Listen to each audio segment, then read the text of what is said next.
जय श्री राम भक्तों, जय श्री बालाजी महाराज, जय माता की। कैसे हो आप सब? आशा करते हैं कि आप सब जो हैं सुरक्षित हैं, स्वस्थ हैं और बाबा की और माता रानी की असीम कृपा आपके ऊपर बनी हुई है, यही कामना दिल से करते हैं। तो जैसा कि आप सभी को पता है कि हर रोज़ एक नई से नई ज्ञानवर्धक वीडियो आप तक पहुंचाने की पूरी कोशिश रहती है। तो आज की जो हमारी वीडियो है वो यही है कि जो लोग जो है एक से अधिक जो है देवी देवताओं की पूजा करते हैं तो उनको क्या जो है लाभ हो सकते हैं या क्या हानियां हो सकती है, क्या क्या होता है अगर हम एक से अधिक देवी देवताओं को पूजते हैं, पूजने चाहिए या नहीं पूजने चाहिए। बहुत ही ज्ञानवर्धक ये वीडियो होने वाली है, अंत तक बने रहें। अगर वीडियो अच्छी लगती है तो लाइक करें, शेयर करें, कमेंट करें और अगर आप हमारे चैनल पे पहली बार देख रहे हैं तो चैनल को ज़रूर सब्सक्राइब करें, साथ में बेल आइकन है उसको प्रेस करें ताकि आने वाली हर एक वीडियो की नोटिफिकेशन सबसे पहले आप तक पहुंच जाए। चलिए शुरू करते हैं आज की वीडियो। जय श्री राम जी। जय श्री राम, जय श्री बालाजी महाराज। मेहंदीपुर की पवित्र कृपा आपके परिवार पर निरंतर बरसती रहे। आपका परिवार खुशमय हो, मंगलमय हो, ऐसी कामना अपने इष्ट देव श्री बालाजी महाराज और माँ जगत जननी माँ भवानी अंबिके से करता हूँ। और ये भी कहता हूँ कि आज की जो वीडियो बना रहा हूँ ये ज्ञानवर्धक है, क्योंकि बहुत ज़रूरी है। और क्योंकि जब तक हम जो डेली पूजा याचना करते हैं, हमें कई बार ये नहीं पता होता कि हम जो पूजा कर रहे हैं क्या वो सही है या नहीं है। हमें कई बार ऐसा हो लगता है कि जैसे कि हम पूजा करने तो बैठ गए, हमारे मन में ये होता है कि हम अगर हनुमान जी की पूजा कर रहे हैं तो इस प्रकार के जो सवाल हमारे मन में अपने आप ही खड़े हो जाते हैं कि कई बार कि क्या हनुमान जी मेरे ऊपर कृपा नहीं कर रहे, या हनुमान जी मेरी प्रार्थना को स्वीकार नहीं कर रहे, या माता रानी मेरे ऊपर कृपा नहीं कर रही। तो क्या कई बार हम अपने अंदर दोष ना हो, हमारे अंदर जो दोष है उनको ना जानकर हम देवी देवताओं के प्रति इस प्रकार के विकार उत्पन्न कर लेते हैं। तो बहुत से लोग इस प्रकार के सोच रख सकते हैं। मैं ये नहीं कह रहा कि पांचों उंगलियां एक जैसी हैं, क्योंकि भगवान ने ये जो उंगलियां एक जैसी नहीं बनाई वो इसीलिए नहीं बनाई क्योंकि इस संसार में हर प्रकार के लोग रहते हैं, अच्छे भी, बुरे भी, छोटी सोच के भी, बड़ी सोच के भी, लंबी सोच के भी, गहराई की सोच के भी। तो इसी प्रकार भगवान ने ये जो अंतर रखा है। आज की जो इस वीडियो में मैं आपको बताऊंगा कि हमारे जो देवी देवता हैं, अगर हम उनको मानते हैं तो वो हमें किस प्रकार की फल की प्राप्ति देते हैं। और अगर हम एक से अधिक फल मान लो चाहते हैं कि बहुत से इस देवता को मानने से हमें ये भी मिल जाए, ये भी मिल जाए, ये भी मिल जाए, ये भी मिल जाए, तो इसी टॉपिक पे जो इनका है आज इसके ऊपर ही मैं सारी डिटेल आपको दे दूंगा। क्या होता है जब हम बहुत से अधिक देवी देवताओं की मूर्तियां अपने मंदिर में भी रखते हैं, क्योंकि मंदिर से ही सब कार्य स्टार्ट होता है। मंदिर में हम अपने जो घर के पर्सनल मंदिर होता है, मंदिर में जब हम कोई सार्वजनिक मंदिर में जा रहे हैं, जैसे कि सार्वजनिक मंदिर में तो ये मूर्तियां आपको मिलेगी ही मिलेगी। और लेकिन जो हमारे खुद के जो पर्सनल मंदिर हैं उनमें भी हम ऐसे, जैसे कि हमने गणपति जी बिठाए हैं, उसी में ही हमने कोई पीर की फ़ोटो भी लगा दी है, उसी के अंदर हमने कोई और देवी देवताओं की भी लगा दी है, उसी के अंदर ही हम रामदेव जी की भी लगा देते हैं, उसी के अंदर हम खाटू श्याम की भी लगा देते हैं, उसी के अंदर सालासर की, फिर बालाजी की भी, फिर हनुमान जी की भी, फिर माता दुर्गा की भी, माँ लक्ष्मी की भी, जी मान लो सभी की, माँ काली की भी वहीं लगा देते हैं, भैरव की भी वहीं लगा देते हैं। मान लो ये बहुत सारी फोटो में जब हम अपने घर के अंदर लगा देते हैं, क्या ये हमें हमारे घर के अंदर ऊर्जा प्रभावित कर देंगी इतनी सारी फोटो में? ये मैं यही क्वेश्चन था ना आपका, इसी से जुड़ी हुई जो बात है। क्योंकि और फिर बहुत से लोग ऐसे करते हैं कि अब क्या होता है कि इन सारी फोटोओं को लगाने के बाद जब ये सारी फोटो लग जाती हैं, जब हम पूजा करते हैं तो पूजा करने से क्या उन सभी देवी देवताओं का हम नाम लेते हैं? नहीं लेते। क्या उन सभी चीज़ों का नाम लेते हैं? नहीं करते। तब यही बात वो फिर क्या करेंगी, उनकी जो शक्तियां हैं, जैसे कि शंकर भगवान के गण हैं, माँ दुर्गा की जो कृपा की यक्षिणियाँ हैं, उसके बाद जो जो दूत हैं, और जैसे वो क्या होते हैं, फिर ये चीज़ें क्या करती हैं, फिर उनके ये चीज़ें क्या करेंगी, आपके प्रति विकार उत्पन्न करेंगी, आपके शरीर में भी दोष उत्पन्न करेंगी, परिवार में भी दोष उत्पन्न करेगी, घर के मंदिर से भी दोष उत्पन्न होगा। आप कहोगे कि देवी देवताओं की पूजा भी कर रहे हैं और फिर भी हमारे घर के अंदर दोष उत्पन्न हो रहा है। फिर हम क्या करते हैं कि जैसे भी हमने क्या करा कि किसी भी मंदिर में चले गए, भैया एक इष्ट एक इष्ट, एक आराध्य और एक ही गुरु होता है, तब जाकर कृपा स्टार्ट होती है। हम सम्मान सभी शक्तियों का करते हैं, लेकिन और देवता चितना धरिए, हनुमत से ही सर्व सुख करिए।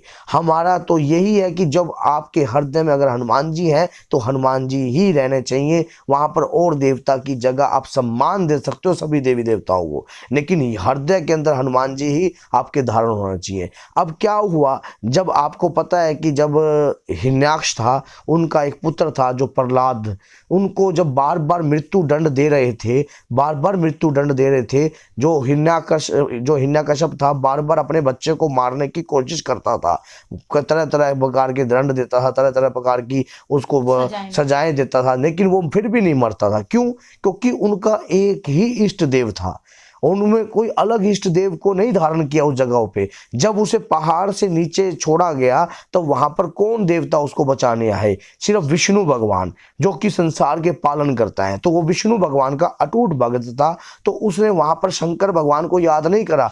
और ये नहीं है कि शंकर भगवान अगर उसके सामने आकर खड़े हो गए तो उनको सत्कार नहीं करेंगे, सत्कार करेंगे। आदर भाव सभी देवी देवताओं का होता है, लेकिन हृदय में तो एक ही वास करता है और वही बचाने आता है। अब उस जगह पर अगर मान लीजिए कि वो सभी देवी देवताओं का आह्वान करता, क्या सभी के सभी उसी कार्य में लग जाते? क्या नहीं। तो उसी में क्या है कि एक ही देवता, माँ बाप एक ही होते हैं, जगह जगह सभी को माँ बाप नहीं बनाया जाता, और इष्ट देव भी एक होता है, और जगह जगह इष्ट देव भी बार बार नहीं बदले जाते, और गुरुदेव भी एक ही होते हैं। तो ऐसा होता है कि गुरु पे भी हम कभी बनाएंगे कि संसारिक गुरु और आध्यात्मिक गुरु, हम किस प्रकार से गुरुओं को मान लो धारण कर सकते हैं कि सभी को, मान लो कहीं हम जा रहे हैं तो वहां भी गुरु बोल दिया, फिर हमारे खुद के गुरु भी हो गए, तो इस प्रकार से भी हम कभी बनाएंगे, बंदा बिचल जाता है। अगर आप चाहते हो कि हम इस पर भी बनाएं तो इस पर भी आप जय श्री राम जरूर लिख के ना कि गुरु की वीडियो पे जरूर बनाना आप, तो ये कमेंट में लिखना कि यहाँ भी हम गुरु को किस प्रकार धारण कर सकते हैं। तो इस प्रकार से क्या होता है कि जब हम इन मूर्तियों का दोष उत्पन्न होता है तो हमारे घर में बरकत की जगह दरिद्रता का वास होता है। क्यों हमने सभी मूर्तियों को अपने घर में स्थान दे दिया। हम गणपति, क्योंकि लक्ष्मी गणेश घर के अंदर ही वास करते हैं, और माँ जगत जननी माँ भवानी अंबिके है, तो आपके घर में आपकी इष्ट की मूर्ति सबसे पहले होनी चाहिए। जैसे कि जिनके इष्ट माँ दुर्गा हैं या हनुमान जी महाराज हैं, फिर उनके माध्यम से ही आप मूर्ति रखो। जो कि सात्विक देवी देवता है, सौम्य रूप के देवी देवता हैं, तो उनकी मूर्तियां रखकर आपने अपने उनको श्री चरणों में प्रार्थना करनी है। हृदय में भी स्थान उन्हीं को देना है अपने, क्योंकि हर चीज को अगर आप हृदय में स्थान दे दोगे तो आपकी जो आत्मा है वो स्वयं बिचल जाएगी। कि मैं कि नेचुरल सी बात है कि वो कहते हैं ना, अगर प्यार तो एक से ही होता है, छतियों से प्यार नहीं होता। कौन सा प्यार? मान लो एक इष्ट देव वाला प्यार, मान लो एक ही इष्ट से ही अंदर लगन लगाओ। कि कहते हैं ना, लगन तुमसे लगा बैठे, जो होगा देखा जाएगा, तुम्हें अपना बना बैठे, जो होगा देखा जाएगा। क्योंकि जब अपने इष्ट से लगन लग जाती है ना, तो वही आपकी हर कार्य में आकर रक्षा करते हैं। हर कार्य में जब आप दुखी होते हो तब भी उनकी अदृश्य कृपा आपके साथ होती है। लेकिन वो बोलती है अदृश्य कृपा किसी न किसी के रूप में आके कि नहीं बच्चा, ये काम मत करो। आपको अपने हनुमान जी महाराज पर पूर्ण विश्वास होना चाहिए, आपको माँ दुर्गा पे पूर्ण विश्वास होना चाहिए। क्योंकि देखो, माँ दुर्गा जो है वो जगत जननी माँ भवानी अंबिके है, माँ है, और इस संसार की माँ दुर्गा के रूप में। क्या आपने देखा कि मैं वैसे तो 52 शक्तियाँ पीठ हैं, तो मैं कभी 52 शक्तियों पीठ के नाम तो नहीं लेता, मैं माँ दुर्गा का ही नाम लेता हूँ, माँ वैष्णो का ही नाम लेता हूँ। कि जो सौम्य रूप की शक्ति हैं उन्हीं को ही मैं अपने हृदय में धारण करता हूँ। और ऐसे ही मैं बालाजी महाराज मेरे इष्ट देव हैं, तो अपने इष्ट देव से ही प्रार्थना करता हूँ आपके परिवार के लिए ही। यही चीज़ आपने रखनी है। क्या मैं यहाँ पर शंकर भगवान का नाम ले रहा हूँ, लेकिन मेरे आराध्य गुरुदेव शंकर भगवान की कृपा हमारे ऊपर हमेशा बनी रहे, ये हमारे हृदय में है। लेकिन यहाँ पर नाम जो मैं लेता हूँ अपने श्री बालाजी सरकार का ही लेता हूँ और माँ जगत जननी का ही लेता हूँ। नाम लेने में हम ये नहीं, हम आदर भाव सभी देवी देवताओं और सभी शक्तियों का करते हैं। हम किसी भी शक्ति की बुराई नहीं कर रहे। और सवाल था मेरा, जैसे लोग कहते हैं कि जो 2 ज्योत लगाते हैं कई लोग घर में, जैसे बालाजी की अलग लगाएंगे, माँ की अलग लगाएंगे, तो इसके ऊपर भी एक वीडियो नहीं बनाएंगे हम। कभी भी ज्योत अलग नहीं होती है। जोत को क्यों बांट रहे हो, किस लिए बांट रहे हो?